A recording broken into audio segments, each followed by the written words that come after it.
My name is Sasha, and at 31 years old, I thought I had it all figured out. A successful career in IT, my own home, and what I believed was a close family. I always supported them financially, especially my younger sister Maya. Then came that text. "You're not invited. Maya doesn't want you there." This, after I had already paid $15,000 for her wedding. The betrayal cut deeper than any knife. Before I tell you what happened next, drop a comment about the most shocking family betrayal you've experienced, and don't forget to subscribe to hear the whole story of how I turned this situation around. Growing up, our family was never what you would call picture perfect. My parents divorced when I was 10 and Maya was just 2. Mom raised us both, working 2 jobs to keep food on the table, while Dad disappeared from our lives, not even bothering to send child support. As the older sister, I naturally took on the role of protector for Maya. With 8 years between us, I was more like a third parent than a sibling most days. Our childhood apartment was small, a 2-bedroom place in a neighborhood that Mom always apologized for. "One day, we will have better," she would promise while tucking us in at night. I shared my room with Maya, giving up my privacy to make sure she had the space and comfort she needed. While other teenagers complained about their siblings, I spent my evenings helping Maya with homework, braiding her hair before school, and making sure she had someone cheering at her elementary school performances when Mom had to work. I was always the responsible one. While Maya got praise for getting B's, I was expected to bring home nothing but A's. I studied relentlessly, staying up late with textbooks, while Maya slept soundly in the bed next to mine. My hard work paid off when I received a full scholarship to study computer science at a prestigious university. It was my ticket out, but leaving home meant Maya would be alone with Mom, who by then had started dating again and was often distracted. "Will you still call me every night?" Maya asked the day I left for college, her eyes wide with uncertainty. She was 10 then, still wearing her hair in the braids I had carefully done that morning. "Of course I will," I promised. And I kept that promise, calling every night for years, even when my roommates rolled their eyes at my dedication to my family. College was tough, but rewarding. I worked part-time jobs between classes to send money home, knowing that Mom's waitressing job barely covered the bills. While my classmates went to parties, I picked up extra shifts at the campus computer lab. By my junior year, I had already secured an internship at a top tech company, impressing them enough to receive a job offer before graduation. Meanwhile, Maya was growing up differently than I had. Without the pressure to be the responsible one, she developed a more carefree personality. Mom, perhaps feeling guilty about my childhood responsibilities, spoiled Maya whenever possible. When Maya wanted dance lessons, I paid for them. When she needed a laptop for school, I sent the newest model. When she complained about sharing a room with her friend during a class trip to Washington, D.C., I transferred money so she could have her own room. "You are too soft on her," my college roommate Julie warned me once. "She is going to expect everyone to cater to her whims." I dismissed Julie's concerns. "She is just a kid. She will grow out of it." But Maya did not grow out of it. If anything, her sense of entitlement grew alongside her. By the time she reached high school, she expected the best of everything. Mom called me regularly for financial help, and I always gave it, wanting Maya to have the childhood I never had. After college, my career took off. I climbed the corporate ladder with determination, becoming the youngest director of technology at my company by age 30. My salary increased substantially, and with it, my financial support to my family. I helped Mom buy her first house, a modest 3-bedroom in a good neighborhood. I paid off her car loans. I funded Maya's college education entirely, allowing her to attend a private university without the burden of student loans. "You are an angel," Mom would say whenever I transferred money. Maya, however, rarely expressed gratitude. She would send quick thanks texts, often followed by another request. Despite this, I continued to support her, telling myself that family takes care of family. Maya majored in communications, but spent more time enjoying college social life than focusing on academics. She joined a sorority, went on expensive spring break trips, and changed her major twice, extending her time in school. I paid for it all without complaint, remembering how hard I had worked and wanting something different for her. Then Maya met Tyler during her senior year. The son of a wealthy family who owned several car dealerships across the state, Tyler seemed to match Maya's expectations of luxury. When they started dating, Maya called me excitedly for the first time in years. "He is perfect, Sasha. His family has a summer home on the lake and he drives a BMW. I was happy for her excitement but concerned about her priorities. But is he kind? Does he treat you well? Oh, Sasha, always so serious, Maya laughed. Of course he does, and his family is so fancy. His mother wears real pearls to brunch. When Maya and Tyler got engaged after just 8 months of dating, I was surprised but tried to be supportive. Are you sure this is not too fast? I asked gently during one of our rare phone calls. This is my fairy tale, Sasha Maya replied, annoyance evident in her voice. Can you not just be happy for me for once? I swallowed my concerns and congratulated her. After all, Maya was 23 now, an adult capable of making her own decisions. I wanted to believe she had found happiness even if my intuition told me there might be trouble ahead. I am so happy for you, I said, meaning it despite my reservations. I cannot wait to meet Tyler properly. What I did not know then was how this engagement would change everything between us and how my generosity would ultimately be used against me in ways I never could have imagined.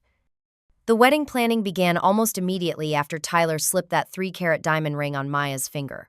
My phone buzzed constantly with messages from both Maya and Mom, filled with Pinterest boards of elaborate flower arrangements, designer dresses, and luxury venues.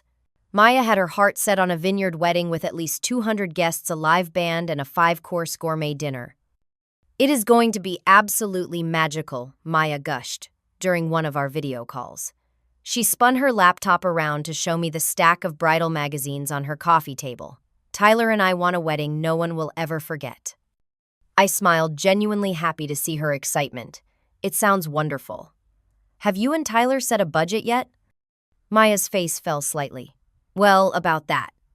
We thought his parents would pay since you know tradition and all that, but apparently they are only willing to cover the rehearsal dinner.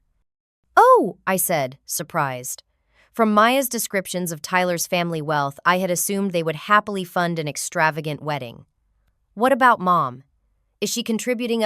Maya laughed as if I had told a joke. Mom, she can barely afford her monthly bills without your help.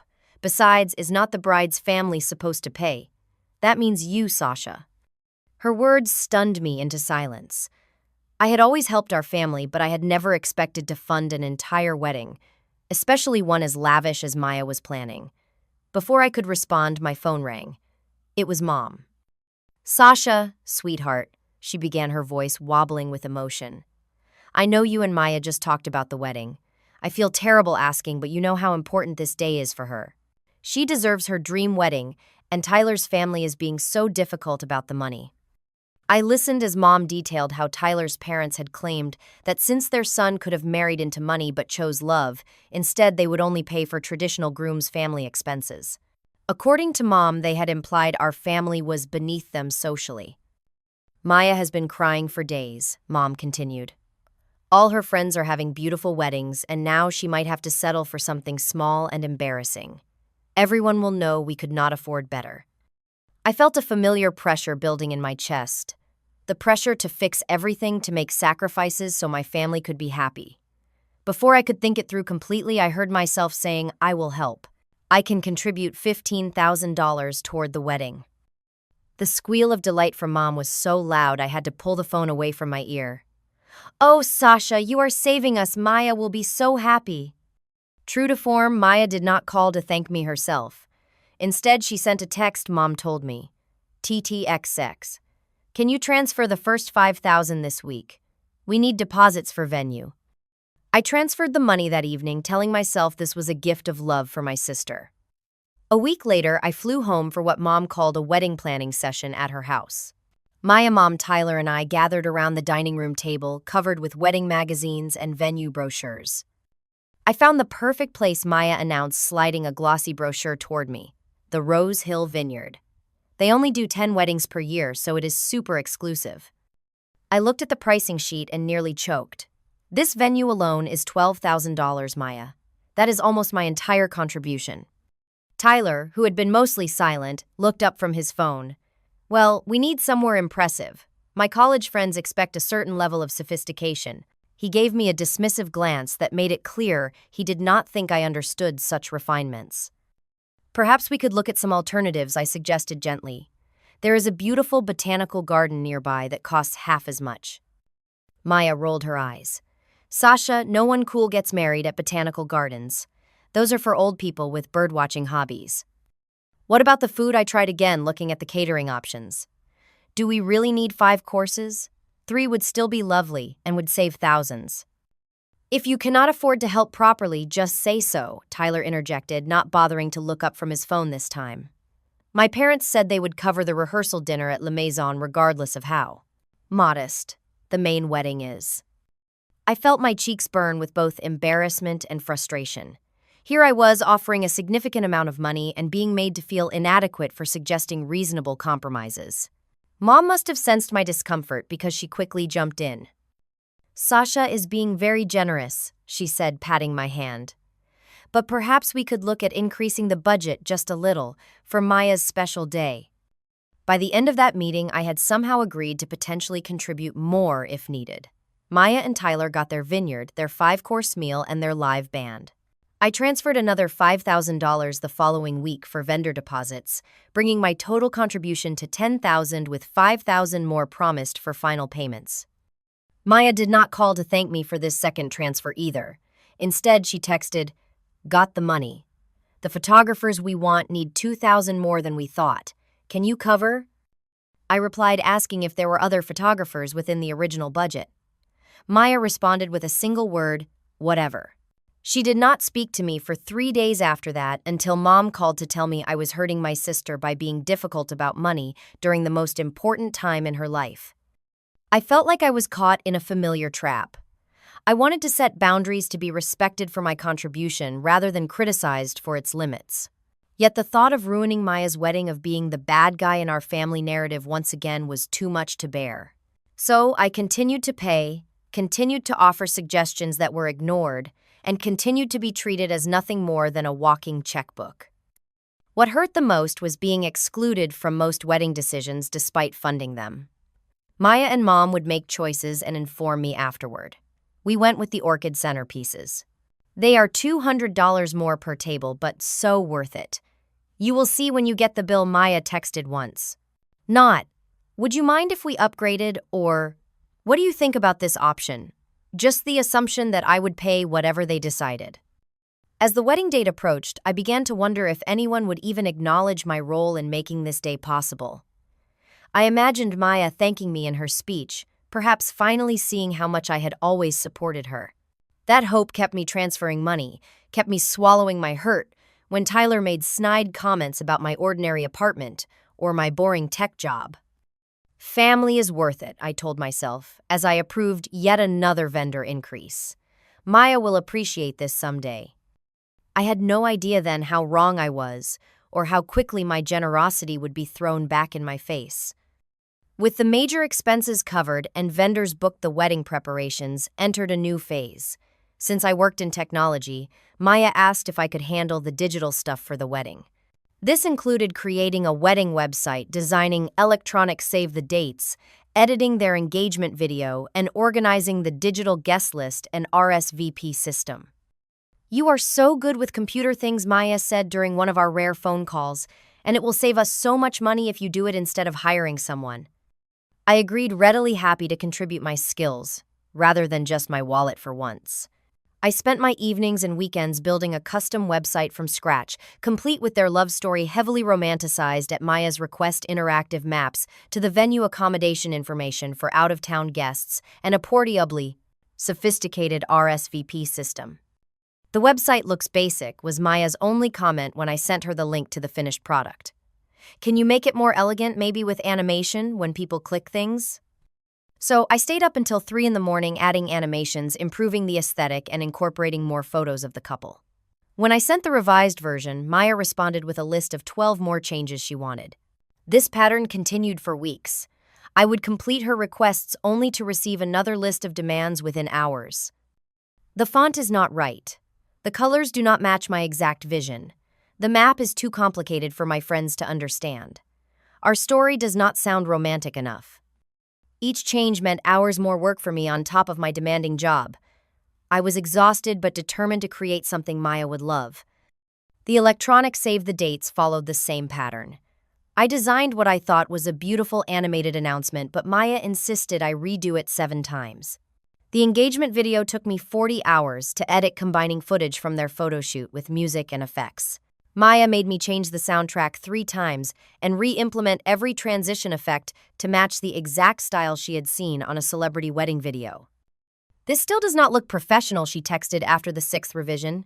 "Maybe we should hire someone after all." "I am trying my best, Maya," I replied, hurt by her dismissal of my efforts. Professional videographers charge thousands for this kind of custom work. "Well, if you cannot do it properly, just say so," she responded. "This is my wedding, Sasha. It has to be perfect." Despite her criticism, I persevered, ultimately creating digital content that any professional would have charged at least $5,000 for. All the files for the website, video invitations, and guest management system were stored in my cloud account as I continued to maintain and update them as needed. 3 months before the wedding, I noticed the first truly troubling sign. Maya had created a wedding planning group chat that included Mom, her bridesmaids, and Tyler's mother. I was not added to this chat, despite having paid for most of the wedding and handling all the digital elements. I only discovered its existence when Mom accidentally referenced it during one of our conversations. "Oh, did you not see that on the group chat?" Mom asked when I inquired about a change to the ceremony timing. "What group chat?" I asked. There was a pause on the line. "Oh, the wedding planning one. I thought Maya added you." "She did not," I said, trying to keep the hurt from my voice. "Could you ask her to add me? It would make it easier to coordinate the website updates if I know about changes in real time." "Of course, sweetheart. I am sure she just forgot." But Maya never added me to the chat, and when I asked her directly, she brushed it off. "It is mostly just girl talk and bridesmaid stuff. Nothing you need to worry about." A few weeks later, I discovered I had not been invited to Maya's bridal shower either. I found out only because one of her bridesmaids, Ashley, whom I had met during a previous visit, accidentally mentioned it during a call. "Are you excited for the bridal shower next weekend?" Ashley asked. My stomach dropped. "What bridal shower?" "Oh." Ashley's voice trailed off awkwardly. "I thought you knew. Maya's having her bridal shower at the Langham Hotel on Saturday. Did you not get the invitation?" "No," I said, trying to keep my voice steady. "I did not." When I called Mom to ask about the shower, she seemed uncomfortable. "Maya thought you would be too busy to attend with your important job and all. And you live so far away." I lived a 2-hour flight away and had already told both Maya and Mom that I had blocked off the 2 weekends before the wedding for any pre-wedding events. The exclusion was deliberate, and we all knew it. The final straw came when I was browsing through Instagram and saw photos of Maya, Mom, and all the bridesmaids at a dress fitting. The caption read, "Final fitting with my favorite ladies. Cannot wait to walk down the aisle in 6 weeks, bride tribe." I had not been informed about the final fitting, despite having asked Maya multiple times when it would be so I could arrange to fly in. I called Mom immediately. Why was I not told about the dress fitting? I specifically asked to be included in that. Mom sighed heavily. Maya thought it was already too crowded in the boutique with all the bridesmaids there. "But I am her sister," I said, my voice breaking slightly. "I have paid for that dress. I should have been there." "I know, sweetheart. But you know how Maya gets when she does not get her way. She wanted this day to be just her way." Later that week, I was at my apartment working late on yet another revision of the wedding website when my phone rang. It was an unknown number, but I answered anyway, thinking it might be one of the wedding vendors. "Hello, is this Sasha?" a woman's voice asked. "Yes, this is she." "Hi, this is Brenda Tyler's mom. I just wanted to touch base about the rehearsal dinner.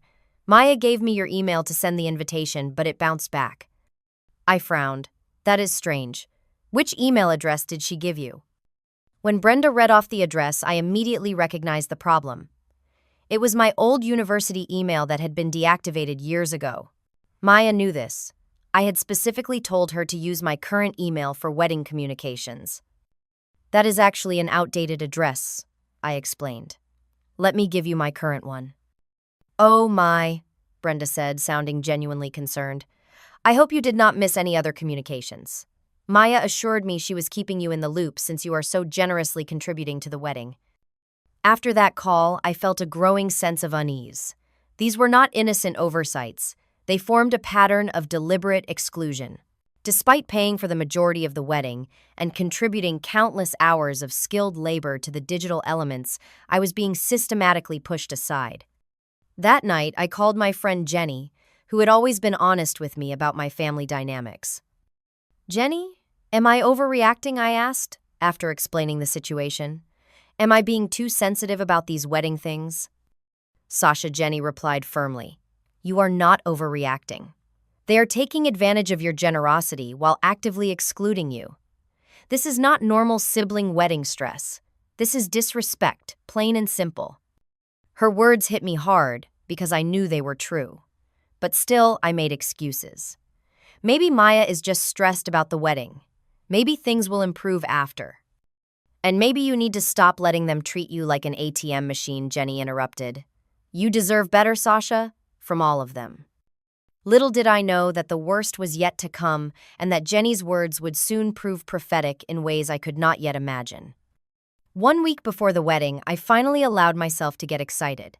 Despite all the tensions and exclusions, Maya was still my little sister, and I wanted to be part of her special day. I spent a Saturday shopping for the perfect dress, settling on a tasteful navy blue gown that cost $800 more than I had ever spent on a single item of clothing.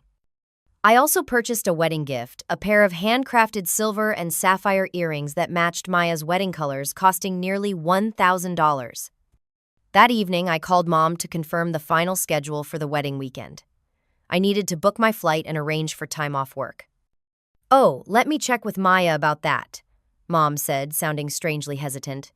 "She has been making some last-minute adjustments to the timeline." "Can you ask her now? I really need to finalize my travel plans," I pressed, feeling a familiar twinge of anxiety. "She is out with Tyler right now. Let me text you later, okay?" I agreed reluctantly and spent the evening wrapping Maya's gift and writing a heartfelt card expressing how proud I was of her and how much I loved her despite our differences. Around 11 that night, my phone chimed with a text message. Thinking it was Mom with the schedule, I opened it immediately. What I saw made my blood run cold. The message was from Mom, but it was not a schedule. It read, "You're not invited. Maya doesn't want you there." I stared at my phone in disbelief, convinced this must be some kind of cruel joke or perhaps Mom's phone had been stolen. With shaking hands, I called her immediately. She answered on the fourth ring. Sasha. Her voice was quiet, almost apologetic. "Mom, what is going on? What was that text about?" There was a long pause. "I am sorry, Sasha. Maya and Tyler have decided. They think it would be better if you did not attend the wedding." I felt like I had been slapped. "What? Why? I have paid for most of this wedding. I have spent hundreds of hours on their website and videos. I just bought an $800 dress and expensive earrings for her." Mom sighed heavily. "I know, and I told her that. But Tyler's family, they are very particular about the guest list. And Maya wants everything to be perfect." "What does that have to do with me?" I demanded, my voice rising with emotion. "Tyler's friends think you are too. Ordinary, not sophisticated enough for their circle. And Maya is worried you might not fit with the elegant atmosphere they are trying to create." Each word was like a dagger to my heart. Too ordinary, not sophisticated enough. I had sacrificed so much for Maya throughout my life, and now I was being dismissed because I was not considered elite enough for her new social circle. "Did you defend me at all, Mom?" I asked, tears streaming down my face. "Did you remind them who is paying for this elegant atmosphere?" Another heavy pause. "I tried, Sasha, but Maya was adamant, and, well, we still need the final $5,000 for the remaining balances due this week." I nearly dropped the phone. Not only was I being uninvited from my own sister's wedding, but they still expected me to pay the remaining balance. The audacity was breathtaking. "How long have you known about this, Mom?" I asked, suddenly suspicious of her earlier evasiveness. "Maya and Tyler decided last week," she admitted. "Tyler's parents said they would be embarrassed to introduce you to their friends from the country club. And you went along with this. For a week you knew I was buying a dress and making plans, and you said nothing." "I was hoping they would change their minds," Mom offered weakly. I did not know how to tell you. I ended the call without another word, too hurt and angry to continue. Within minutes, my phone chimed again with a text, this time from Maya. Mom told me she finally told you. Stop harassing her about this. It is my wedding and I get to decide who attends. We still need the last payment by Wednesday. The final bills are due. I stared at her message in shock. Not a word of apology, not a hint of recognition for all I had done, just a demand for more money. As I was processing this, another text came through. By the way, your website still has that glitch on the RSVP page. Can you fix it tonight? Guests are complaining. That was the moment something broke inside me. After years of sacrificing for Maya, of putting her needs before my own, of funding her dreams and supporting her ambitions, I was being treated not just as an ATM, but as a tech support service she could dismiss and summon at will. The disrespect was so blatant, so callous, that it cut through a lifetime of familial obligation. With hands that had stopped shaking and were now steady with resolve, I typed a reply that would change everything. Then pay for it yourselves, leeches. I pressed send and blocked both their numbers. After sending that text, I sat in stunned silence for several minutes, processing the magnitude of what had just happened. Then I did what I always do in times of crisis. I called Jenny. Despite the late hour, she answered immediately. Jenny, I said, my voice surprisingly calm, they uninvited me from the wedding. They what? Jenny's outrage was immediate and fierce. After everything you have done, after you paid for practically the entire thing. I explained the situation, including the text from my mother and Maya's demand for the final payment, despite uninviting me. Oh, Sasha, Jenny said, her voice softening with sympathy. I am so sorry they are treating you this way. What are you going to do? I told them to pay for it themselves, I replied. I called them leeches and blocked their numbers. Good for you, Jenny exclaimed. It is about time you stood up to them. But what about the money you already paid, and all those hours of work you did on their website and videos? Her question sparked something in me. In my hurt and anger, I had not considered the practical implications of my decision. I had already paid $10,000 in deposits and spent countless hours creating digital content for the wedding. Was I simply going to walk away from all that? You know, Jenny continued thoughtfully, if your name is on those vendor contracts, you might have some legal rights here. That comment was like a lightning bolt of clarity. I opened my laptop and began searching through my emails. Sure enough, many of the vendor contracts listed me as the primary contact and financially responsible party, since I had been the one to pay the deposits. According to the terms, I had the right to modify or cancel services, though cancellations this close to the event would forfeit the deposits. Jenny, you are a genius, I said, a plan beginning to form in my mind. I am on the contracts. They cannot proceed without my approval for final payments. So what are you going to do? Jenny asked. First, I am not sending that additional $5,000, I said firmly. Second, I am going to review everything I created for them.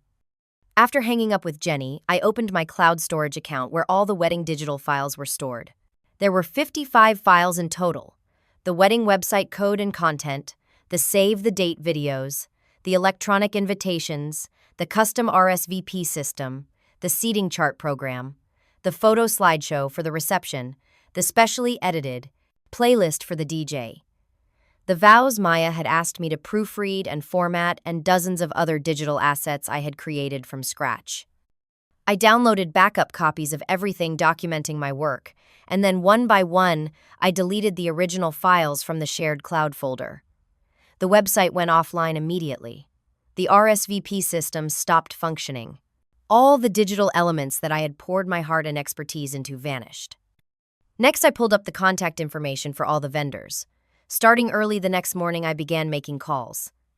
Hello, this is Sasha Johnson. I paid the deposit for Maya Johnson's wedding at Rose Hill Vineyard, scheduled for next Saturday. I need to discuss some changes. With each vendor, I explained that there had been a family emergency and the wedding needed to be postponed. Since my name was on the contracts and I had paid the deposits, they were willing to work with me. Most agreed to hold the deposits as credits for a future date rather than charging cancellation fees. The venue manager at Rose Hill was particularly understanding. Family disputes around weddings are more common than you might think, he said sympathetically. We can hold your deposit for up to 1 year if they want to reschedule. The caterer, the florist, the photographers, the DJ, the rental company, all of them worked with me to cancel or postpone services. By noon, I had effectively dismantled the entire wedding infrastructure. As a final step, I sent a single email to Maya's personal email address, not the one we had been using for wedding planning. I have canceled all vendor services for your wedding.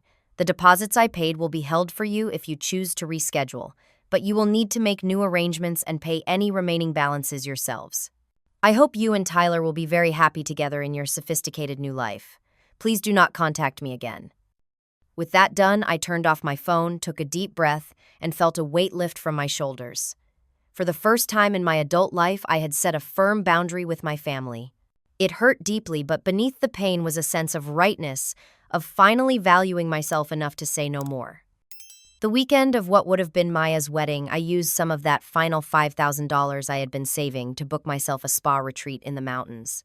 As I sat in a peaceful meditation garden, I reflected on how much of my life had been spent trying to earn love and approval from people who saw me only as a resource to be exploited.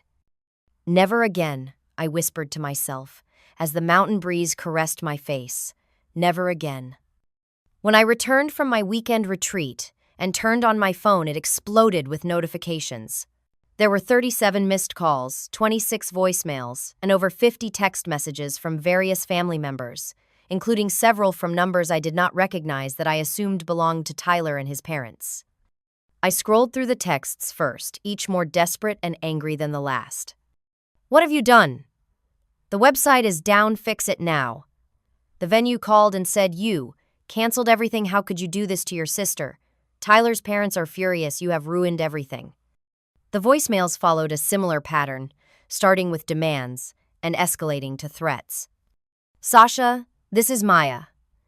I do not know what kind of sick game you are playing, but you need to fix this right now. Call me back immediately. This is your mother.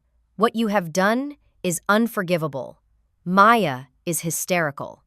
Please call me as soon as you get this. Sasha, this is Tyler. My parents are considering legal action for the emotional distress you have caused. This is your last chance to make this right." I deleted them all without responding. If they wanted to talk to me, they would need to come in person and face me directly. I did not have to wait long. That evening, there was a pounding on my apartment door. When I looked through the peephole, I saw Maya standing there, her face blotchy from crying, with Mom hovering anxiously behind her.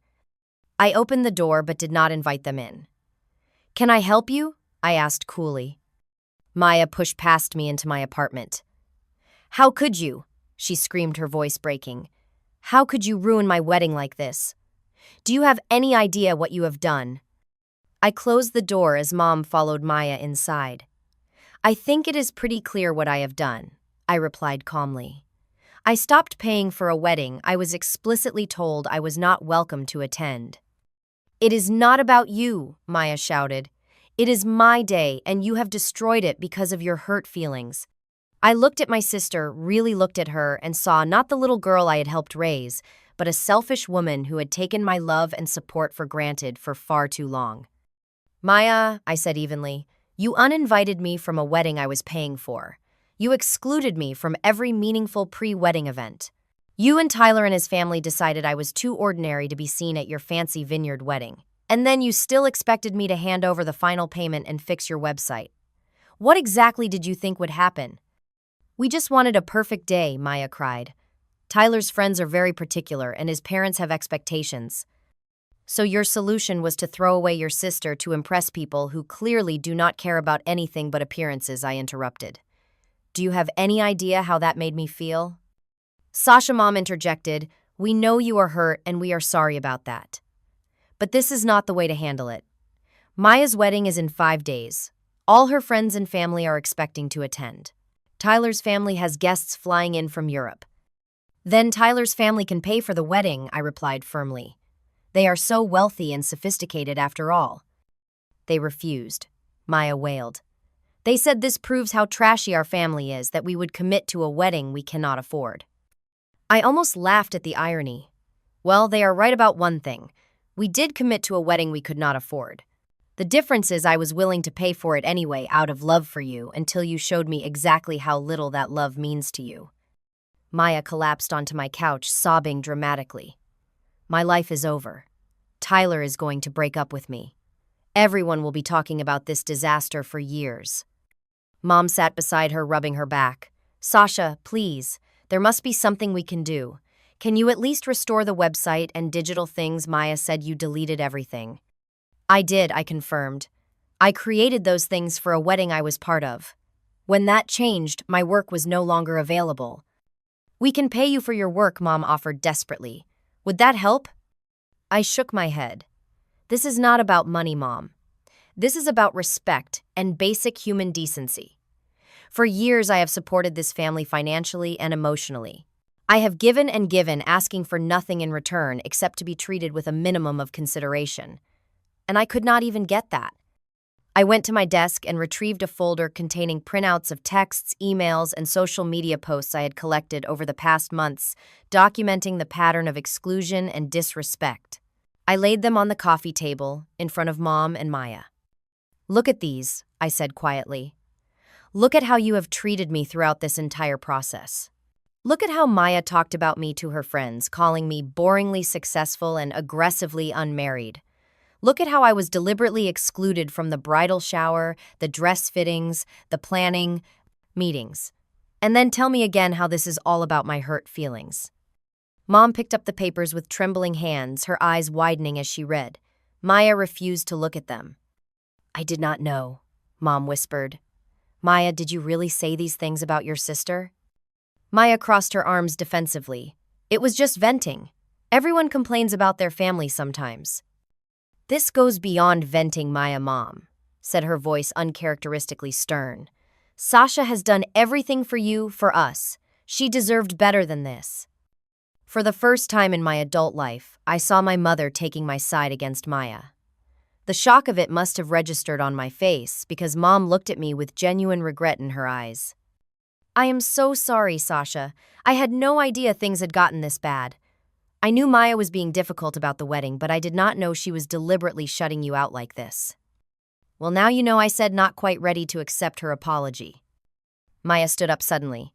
I cannot believe you are taking her side. My wedding is ruined, and you are worried about her feelings. Mom stood as well, facing Maya directly. Yes, I am, because she has done nothing but support you your entire life, and this is how you repay her. I was wrong to enable this behavior for so long. Maya's phone rang, and she answered it immediately. Tyler. Yes, I am at her apartment now. Her face crumpled as she listened to whatever he was saying. But it is not my fault. She canceled everything. More listening then. No, please do not say that. We can fix this. When she hung up, Maya looked devastated. Tyler says his parents want him to reconsider the relationship. They say I come from a family without honor or class. Despite everything, I felt a twinge of sympathy for my sister. Tyler's family sounded just as shallow and judgmental as I had suspected. Maybe that is for the best, I suggested gently. Do you really want to marry into a family that judges you so harshly?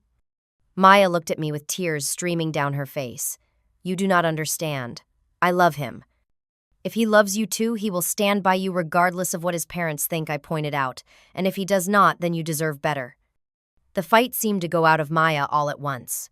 She sank back onto the couch, looking smaller and younger than she had in years. What am I going to do? She whispered. First, I said firmly, you are going to apologize. Not just to me, but to all the guests who will be disappointed. Then, you are going to take responsibility for your choices instead of blaming me for the consequences. And the wedding, Mom asked tentatively. The deposits are still being held by most of the vendors, I explained. If Maya and Tyler still want to get married, they can reschedule when they can afford to pay for it themselves. Or they can plan a smaller wedding within their actual budget. Maya looked up, hope dawning on her tear-stained face. You mean we could still have the wedding later? You could, I confirmed, but not with my money and not without treating everyone involved with respect. As they left my apartment that evening, Maya paused at the door. I really messed up, did not I? For the first time in our conversation, she sounded genuinely remorseful rather than just sorry for herself. Yes, I said honestly, you did. But what matters now is what you learn from it. 6 months passed after that confrontation in my apartment. In that time, I focused on rebuilding my life around healthier relationships and stronger boundaries. I started seeing a therapist who specialized in family dynamics, learning to recognize and overcome the patterns that had led me to be taken advantage of for so long. Your worth is not measured by what you can provide for others, Dr. Richardson reminded me during one of our sessions. You deserve to be valued for who you are, not what you can give. Those words became my mantra as I navigated my new reality. I joined a hiking club and made new friends who appreciated my company without expecting anything in return.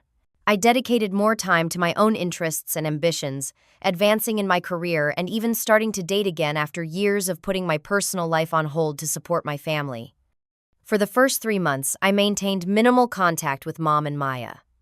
Mom texted occasionally, her messages evolving from guilty pleas to return to the status quo to more thoughtful reflections on our family patterns. Maya remained silent entirely. I keep thinking about all the times I let Maya treat you as less important, Mom wrote, in one particularly insightful message. I failed you as a mother, and I am truly sorry for that. Slowly, cautiously, I began rebuilding my relationship with Mom on new terms.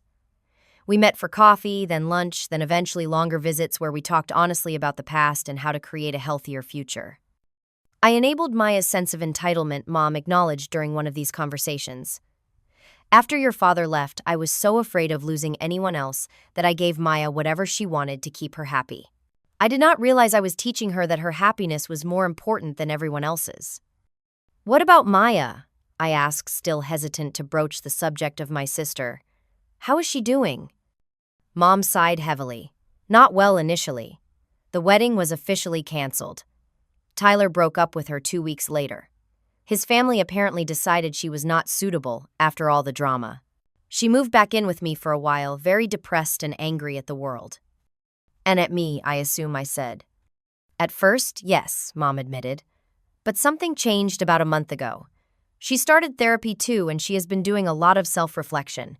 She asked me the other day if you might ever forgive her. I was surprised by the flash of hope I felt at those words. Despite everything, Maya was still my sister, and a part of me still cared deeply about her. I do not know, I answered honestly. It would depend on whether she has truly changed or just wants something from me again. A week later, I received an email from Maya, the first direct communication since our confrontation. The subject line simply read, I am sorry. The message inside was lengthy, and to my surprise, genuinely reflective. Dear Sasha, I have written this email 100 times in my head, and none of them seem adequate. How do you apologize for a lifetime of selfishness? How do you make amends for hurting the one person who has always been there for you? The truth is, I was spoiled and entitled. I took your support for granted and treated you as if you existed only to serve my needs and wants. The wedding was just the culmination of a pattern that had existed for years. Losing Tyler hurt, but not as much as realizing what I had done to our relationship. You were always there for me, protecting me, helping me, supporting me financially and emotionally. And I repaid your love with disrespect and exclusion. I am not asking for forgiveness yet. I know I have not earned it. I am not asking for money or help or anything else.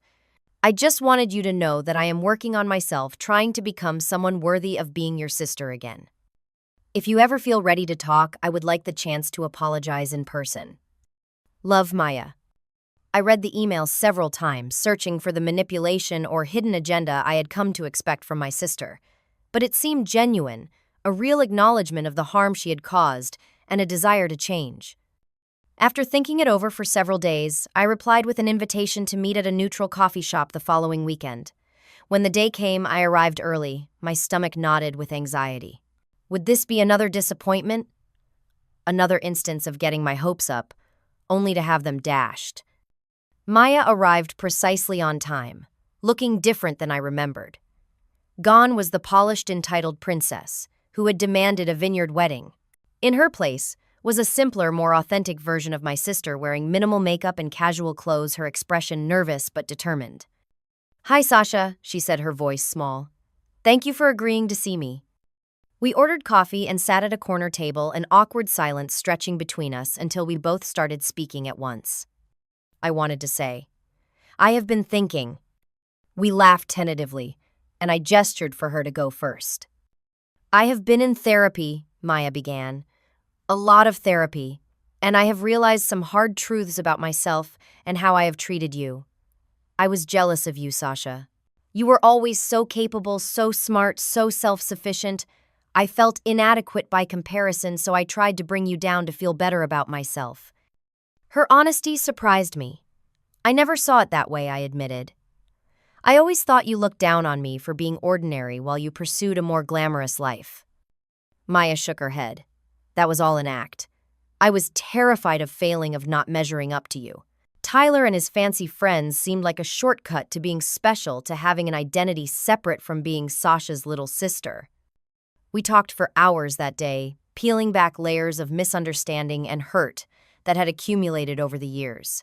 Maya told me about her new job at a local nonprofit, how she was learning to support herself financially for the first time. I shared my experiences in therapy, the new boundaries I was establishing in all my relationships.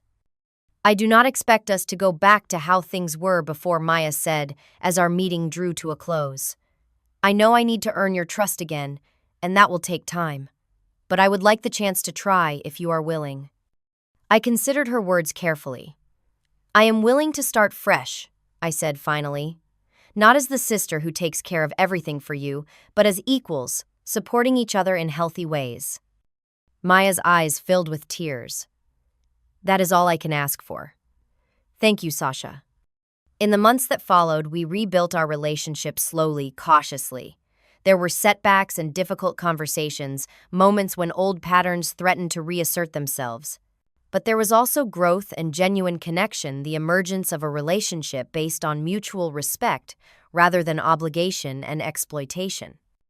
I learned that setting boundaries was not selfish, but necessary for healthy relationships.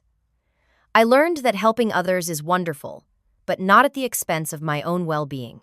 Most importantly, I learned that true family supports and uplifts each other, recognizing each person's inherent value beyond what they can provide. Today, I no longer measure my worth by how much I sacrifice for others. I give from a place of genuine love and choice, not obligation or fear. And I surround myself with people who appreciate me for who I am, not what I can do for them. Sometimes the hardest boundaries to set are with those we love most. Sometimes you have to lose what you thought was your family to find out who truly deserves to be in your life. And sometimes you have to let go of those who take you for granted before they can learn to value you. What is your story of setting boundaries with family? I would love to hear in the comments below. Do not forget to like and subscribe if this story resonated with you, and share it with someone who might need to hear that it is okay to prioritize their own well-being.